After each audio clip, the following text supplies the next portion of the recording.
Hey there, Internet. Pony here, bringing to you Vox Machinae. This is a seated VR experience. I'm staring at this beautiful mech in front of me.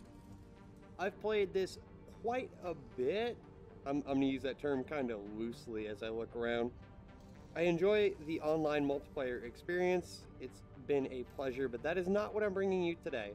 I am going to run through the training so you as the viewer get an idea of what I'm doing when I'm grabbing controls and doing things, and then we're going to do a really quick, short, single-player match with the mech I'm comfortable with, and this will help you decide if you're on the fence about it. Maybe it will seal the deal and you want to get it, or maybe this is the thing that makes you want to do VR. Whichever. Let's hop into the training. We're going to start with just simple movement.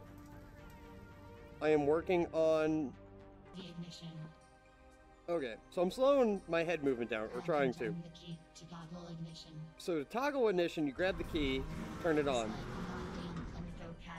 Okay, so this is actually really important because...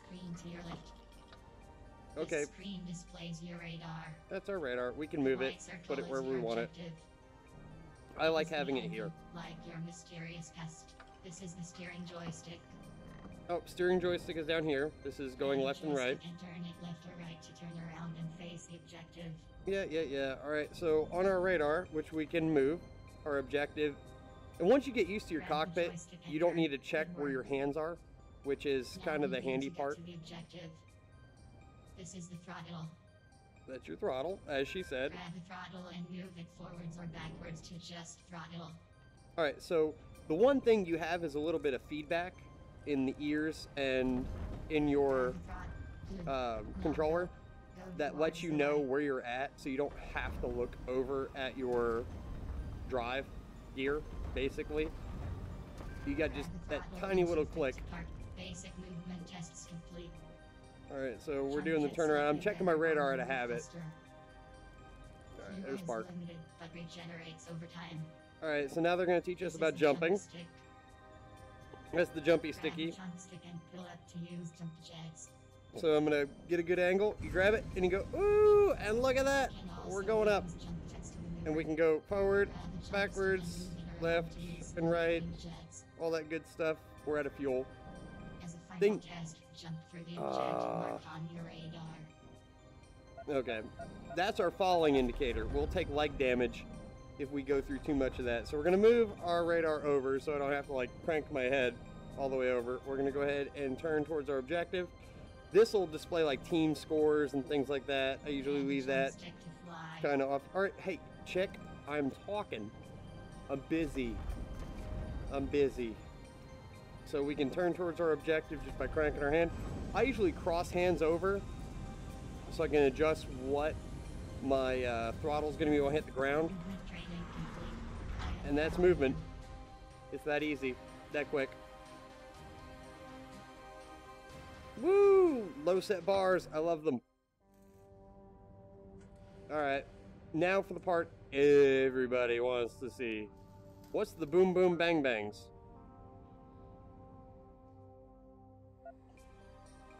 Welcome to weapons training.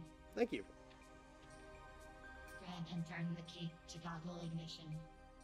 The important part about the ignition is you can actually shut down and bleed heat faster. So there's a little pro tip for you. Try firing it. So with that being said, I can't get a word in edgewise. Fire weapons until you overload. Alright, so it's going to shut down automatically when we overload, but I'm going to try to show you something. So I'm going to look over here at the heat gauge. When we get up in the orange, alright, so if we shut our mech down, it won't let us. The heat will drop faster if you shut the mech off, and then you actually have a scope, which I don't think you can see when I pull down, but basically it allows you to use one of the joysticks to look around yourself. Oh, firing. Long story short, you can shut your mech down, lower your heat, or quicken your heat dissipation, and then pull your scope up to look at things. Oh wait, we gotta shut our mech down. I'm working on it. I'm working on it, chick. So I wish you could see this right now, and maybe you can, maybe you can't. I can't tell as I'm recording this, but I've got a scope in front of me that's showing me what's in front of me regardless of the heat shield being down. Alright, so let's go destroy a target with a laser. Alright, so we got this dude going here. And where you shoot them does matter. You can take their legs out to get them to pop down on the ground.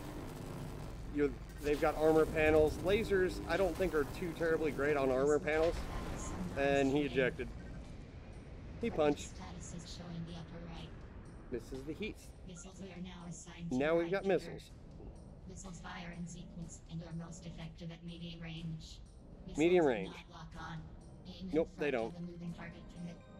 Yes, you do. And this is where the scope comes in. And I really hope the scope shows up on... Oh, well, we're not going to have to worry about that. So you got to kind of aim everything center mass into them. I really hope the scope shows up on the recording. And the scope is up. What? Okay, Alright, left trigger, we got a railgun. Let's take... We're going to charge up our railgun and launch at his leg. And we're going to... It's generating heat. I don't use railguns often, so... And did I just shoot through his leg? Oh my god. The charge on it's there. I'm just really bad with the... Screw it. I'm just going to shoot him center mass. I really hope you guys can see this freaking... There it goes. I hope you can see the scope. Oh, the eject handle's in your crotch. Yep. Oh. So, just a little tidbit of information for you guys. If your cat is laying on your lap and you go to reach for the objective handle, or the ejection handle, you're screwing me up, chick. You won't be able to reach it. And you will get absolutely ejected by the enemy. Okay, I'm doing it. Are you happy now? Try and talk about a cat on your lap. We're not going to worry about comms. Comms is literally you grab the radio and talk to your buddies. And you talk to your buddies when you grab the radio, so it's as easy as that. We're actually going to go ahead and hop into a single player game. I don't want the radio right now. I'm just going to create offline. Alright, I'm going to set some of this and talk when it's relevant. First thing, I use a catalyst, and my loadout generally that I like to go is with a large cannon on my primary. I got a missile pack set to one button on my old right hand and a smaller missile pack set to the other button, so I can kind of alternate missile packs. That's just my preference. It's what I'm used to. I'm not good on the smaller mechs or the bigger mechs, and that is designated by primary 1, primary 2, secondary 2. So secondary 2 would be the top button on an Oculus on secondary hand. So that is what it be. We're going to set this really short at like, we'll set it to 10 points. We'll set it to real short. It's a deathmatch, bots enabled, 12 players. Which one do I really like? You know, Serpent Plains. And teams 2, bots enabled. Alright, so here's our configuration. Everybody here is going to be a bot, except me. We're going to walk around and talk about this game. We're going to talk more about the controls and what's going on, more than the game. So don't get, like, caught up. There's a lot of options as far as how you can configure your match and what you can do and servers to join, and that'll be topic of further discussion if you guys want to see it. Let's get... Location, Serpent Plains, atmosphere, 1 Earth gravity. Now, temperature, 341 Kelvin.